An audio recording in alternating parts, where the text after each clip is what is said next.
पकड़ ली थी नवरात्रि के उपवास रखने की जिद। 9 माताओं के लिए 9 दिन व्रत रखूंगी। मैया की भक्ति में शक्ति है। मैया हमारे परिवार को अपना आशीर्वाद जरूर देंगी। लेकिन अपना शरीर तो देखिए माँ जी, आपका एक पाँव घर में रहता है और एक पाँव डॉक्टर के यहाँ। फिर से बीमार हो गई तो जय माता दी के साथ राम नाम सत्य भी। अरे राम राम राम, कैसी बातें कर रही हो बहू। राम नाम सत्य हो मेरे दुश्मनों का। मुझे व्रत रखने से मत रोको बहू, वरना देवी माँ नाराज हो जाएंगी। नहीं, तुम्हारी सासु माँ नाराज हो जाएंगी। अरे पर माँ, भूखे क्यों रहना है? देवी माँ थोड़ी ना चाहती होंगी कि उनके भक्त भूखे रहें। और आपकी तो सारी मनोकामना पूरी हो चुकी है ना माँ। लालच है बेटा, लालच बुढ़ापे में भी खत्म नहीं होती। अरे तुम चुप करो जी, तुम्हारी भी उम्र है भक्ति भाव करने की। ज्यादा बड़बड़ की ना तो तुमसे भी उपवास रखवा लूंगी। हाँ, अरे रौद्र रूप क्यों धारण कर रही हो मेरी माँ, रख लो व्रत। ठीक है माँ, बस अपनी हेल्थ का ध्यान रखना। अरे उसकी चिंता तुम मत करो बेटा।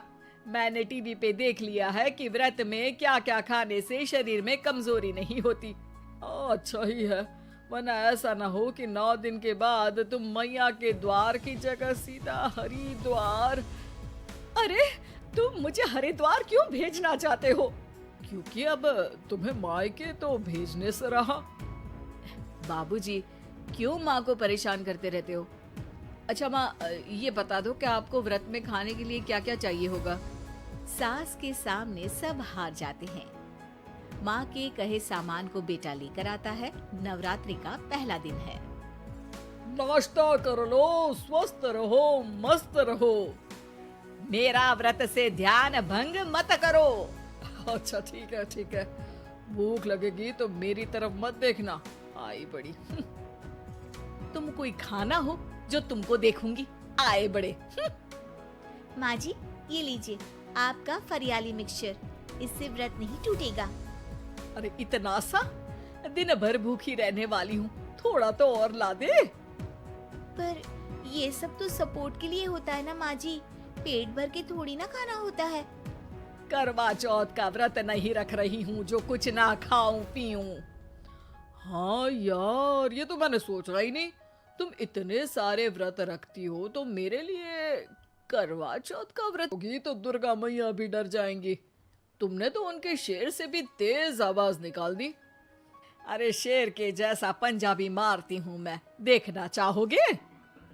तुम्हें पता है ना, व्रत रखते समय हिंसा वाली बातों से, विचारों से और बुरी चीजों से दूर रहना चाहिए। सही कहा, बुरी चीजों से दूर रहना चाहिए। इसीलिए तो तुमसे दूर जा रही हूँ, दूसरे कमरे में। सास ने कई सारी ऐसी चीजें खाई जिनसे व्रत ना टूटे। बहू, सब्र का फल मीठा होता है। इसका मतलब ये थोड़ी है कि तू मुझे शाम तक फल नहीं खाने देगी। माँ जी, 1 घंटे पहले ही तो आपने इतना सारा। अरे एक खाता ही बना ले, उसमें लिखा करे कि मैंने कितना खाया, कितना पानी पिया। अरे नहीं नहीं माँ जी, मैं अभी फल लेकर आती हूँ। जोर से बोलो। नहीं माँ जी, मैं फल लेकर आती हूँ। अरे ये नहीं, जोर से बोलो, जय माता दी। सासू माँ एक साथ बहुत सारे फल खा लेती है। माँ जी, इतनी जोर से मैं डर गई। अरे भक्ति की शक्ति की पुकार है। पुकार नहीं, डकार है। हाँ हाँ ठीक है ठीक है, चिप्स और लेकर आना जरा, उससे भी व्रत नहीं टूटता। माँ जी, आज ही सब खत्म हो जाएगा, नाश्ते का ही टाइम है। अरे ठीक है ना बेटा, मैं अब कुछ खाऊंगी ही नहीं, तुझे इतनी तकलीफ है तो। नहीं नहीं माँ जी, मेरा मतलब था कि उपवास में सिर्फ इतना खाना चाहिए जितना शरीर के लिए सही रहे। स्वाद के लिए खाने से तो अच्छा है कि उपवास ही मत रखो। माता जी की कृपा तो वैसे भी बनी ही रहती है। अरे वाह बहू वाह, एक ढोलक और हारमोनियम भी लेकर आना और प्रवचन करने लग जा। श्री श्री 108 बहु ईश्वरी माता। माँ जी, मैं आपके लिए चिप्स लेकर आती हूँ। बहू की सही सलाह को भी सास नजरअंदाज कर देती है। थोड़ी देर में बहू सास को चिप्स लाकर दे देती है। आलू की चिप्स, आहा, मजा आ गया। आलू किसी भी सब्जी में चला जाता है। आलू पनीर, आलू पालक, आलू टमाटर, आलू भिंडी और तो और पराठे में भी चला जाता है। वैसे ही इंसान को भी हर स्थिति में आलू जैसा होना चाहिए। थोड़ी देर में वहाँ ससुर जी आते हैं। क्या चिप्स खा रही हो? अरे नहीं जी, दिख तो चिप्स ही रही है। उपवास के लिए है। तुम अपना खाना खा लेना जो भी बने। पूरा दिन सास कुछ ना कुछ खाती रहती है। जैसे ही रात होती है, अब बस उपवास हो गया, अब मैं खाना खाऊंगी। जो दिन भर से खा रही थी उसको क्या बोलते हैं? बाबूजी क्यों माँ को परेशान करते रहते हो? अरे लड़के, तेरी माँ दिन भर से इतना खा चुकी है कि देश में भूखमरी की समस्या इसी की वजह से बढ़ रही है। और खाने की दिक्कत नहीं है, कितना भी खाए लेकिन सेहत इधर उधर होती रहती है। कुछ ऊपर नीचे हो गया तो तेरी माँ खाने के बाद हाथ धोएगी और तू अपनी माँ से हाथ धो बैठेगा। अरे इत्तू सा तो खाया था, उपवास भी ना तोड़ू क्या? ठीक है, नहीं खा रही बस। अरे बहू तुम ही बताओ, ये इत्तू सा मतलब कितना खाया है इसने? ना जी ना, मैं कुछ नहीं बोलूंगी। खाना दे रहे हो या नहीं, या 9 दिन बिना जल के उपवास रख लूं? देने के लिए धमकी अच्छी है, सुनने में भी डरावनी लग रही है, पर जैसे तुम्हारी जुबान में स्वाद का खून लगा है ना, तुम भूखी नहीं रह पाओगी। मैं कसम खाती हूँ जी। अरे देखो, कसम भी खाओगी तुम। अरे कुछ और दे दो इसको खाने को। ये ले, दाल चावल खा ले बस। डॉक्टर भी कहते थे कि माँ को आए दिन पेट से जुड़ी समस्या रहती है।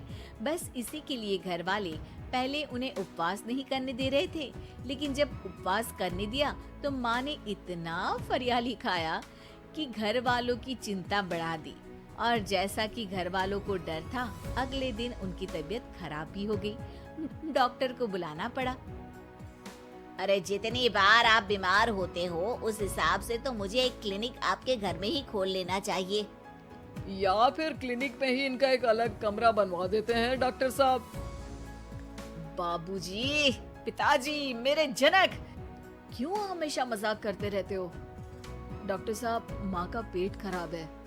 क्या खाया था? जो मिला, जो दिखा, सब कुछ। अरे बस भी करो जी। बस तो तुमको करना था खाते वक्त। देखिए, खाना अच्छी बात है और उपवास भी आदमी को रखते रहना चाहिए, लेकिन तब जब शरीर लायक हो। पहले दिन ही बीमार हो गई तो 8 दिन कैसे होगा? आप व्रत मत रखो और खाने पीने पे ध्यान दो। मैं गोलियां दे रहा हूँ। आप भी कुछ खाने को ही दे रहे हो? हाँ, इससे जल्दी ठीक हो जाएंगी। समझ गई हैं आप? अब तो ठीक ही होना है ना मुझे। जोर से बोलो। जय माता दी। जय माता दी। जय माता दी।